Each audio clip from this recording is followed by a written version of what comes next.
Hey, good morning. Actually, the time is right now. It's 5:11 a.m. I believe. It's 5:11. Yeah, you can see here.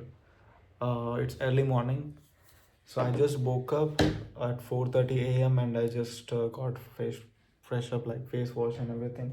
And right now just now, I just prepared this to-do list.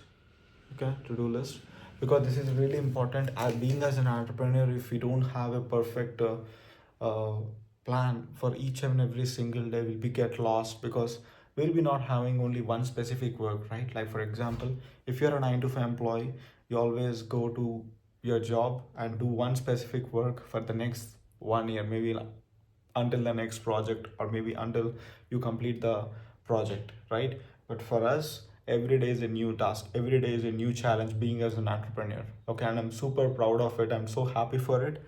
But the thing is, I will be in organized way by doing this to-do list. This is one of the important thing which helps me to stay productive on my day.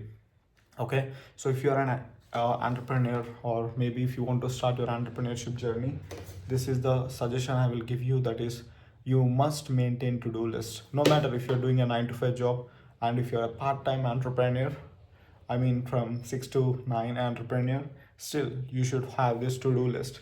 My to-do list little bit big. If you can see here, I wrote very small, but if you are a part-time entrepreneur, I suggest you to at least keep 2 by 4th of this, half of this. Okay, and try to finish it before you sleep. Okay, this will help you a lot, and you will grow in your business massively. It works, trust me. Okay, so yeah, I just documented this journey.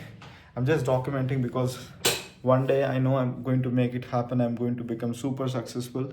Then all this curtains, my small room, right, this table, this is my bed, everything is going to become like a big inspiration for many people, many youngsters, and people who wants to start their entrepreneurship journey. I just want to be an example for them. That's why I'm just documenting this. So yeah, I'll see you in the next one. And stay strong, stay motivated, stay disciplined.